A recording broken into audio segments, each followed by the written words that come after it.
créé autour de la résidence de Joseph Kabila Kabange, ancien président de la République démocratique du Congo, qui a assuré la passation de pouvoir de manière pacifique, mais également sénateur à vie. Je termine. Convenons-nous bien, M. Marlin Kachamou, vous voulez la polémique. Non, non, je pose mais ma question. Je veux, parce que vous avez posé vos questions, je peux vous répondre par des questions. Sur votre première question. Je ne pas. Bon, écoutez, c'est les beaux rôles. Hier, sur le plateau de la RTNC, je posais des questions. Pour votre prestation. Merci. Alors, M. Marlon Kachamou, le rapport que vous attribuez à l'ANR, vous êtes sûr que c'est un rapport de l'ANR? C'est à vous de me le dire. Écoutez, parce que, et c'est franchement dommage, que des médias que nous connaissons crédibles comme RFI, comme Jeune Afrique, je ne vois pas malheureusement Pascal Moulega dans la salle, il aurait pu nous édifier. Lorsque vous regardez, ah il est là, bon, lorsque vous regardez ces fameux rapports, quand vous commencez simplement à en faire la lecture, parce que hier nous avions parlé justement des fake news, etc., regardez déjà dans l'entête sécurité intérieure, il n'y a même pas eux à la fin. Pour donner un exemple, je pense que le ministère de l'Intérieur, mon collègue de l'Intérieur, qui a en charge la collaboration avec les services, va protester vigoureusement. Parce qu'on aurait voulu, moi je suis ministre de la Communication et des Médias, nous sommes disponibles, on aurait voulu que RFI ou Jeune Afrique nous appelle pour nous dire, Monsieur le ministre, vous pensez quoi de ces rapports? On aurait donné des réponses. À défaut de nous joindre, on aurait pu contacter l'ANR ou le ministère de l'Intérieur pour... C'est justement ça le travail que nous avons appris à l'IFACI, confronter les sources. Et donc aujourd'hui, je parle sans peur d'être contredit, les confrères ont été manipulés. Et c'est tellement nauséabond, cette manipulation, qu'il y a une volonté délibérée de discréditer une enquête en cours.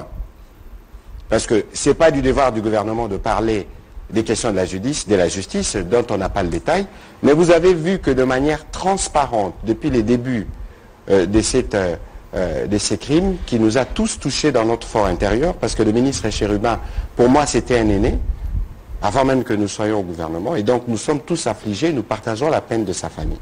Et donc, il y avait des enquêteurs belges, sud-africains, du Bureau conjoint des Nations Unies, des experts congolais.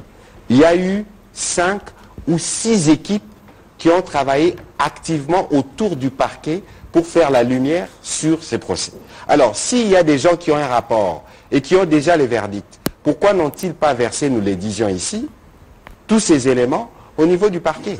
Et donc, vous voyez qu'il y a une volonté délibérée d'écarter les Congolais et la famille de l'honorable Okende qui est en train d'attendre l'expertise, si vous ne voulez pas croire à des compatriotes congolais, mais il y a les Sud-Africains, il y a les Belges, il y a des Français, même des Américains du FBI qui devaient être associés dans l'enquête. Pourquoi on ne veut pas attendre? Et donc je crois que quand la protestation arrivera, il sera du devoir de ces médias de rectifier parce que finalement ils auront fait l'objet de relais d'une campagne de manipulation qui vise à discréditer le travail de la justice qui est en cours. Les temps de la justice, c'est les temps de la justice. Le moment venu, le parquet, suivant ses méthodes, communiquera, mais il est hors des questions que vous, lorsqu'on vous pose justement ces questions, de penser même venir me la reposer, parce que le document tel que vous le voyez, c'est un document qui est totalement faux. Alors, à votre deuxième question, c'est quand même assez dangereux. Dans un pays qui se veut être une nation, on ne peut pas parler des nations lorsqu'on parle des tribus. Je crois que vous faites les relais des propos, même si vous ne voulez pas le citer, je l'ai suivi de l'abbé Chollet. C'est extrêmement dangereux que ces propos viennent de lui. Parce que justement, je ne voudrais pas aller là où vous êtes, mais je peux vous donner des exemples. En 2011, qui était président de la CENI? Qui était président de la Cour constitutionnelle? Qui était président de la République? Qui était ministre de Finances? Est-ce que vous aviez entendu quelqu'un à l'époque venir dire tout c'était du Katanga? Mais pourquoi vous voulez aujourd'hui que nous voulons parler nation, nous définir par les tribus? C'est extrêmement dangereux d'avoir une attitude de cette nature à un moment où nous sommes à 3 mois des échéances qui sont attendues. Moi je suis élu de Kinshasa, mes parents ne sont pas tous originaires de Kinshasa, comment j'arrive à être élu à Kinshasa s'il n'y a pas dans les chefs des Kinois ces sentiments d'appartenance collective à une nation?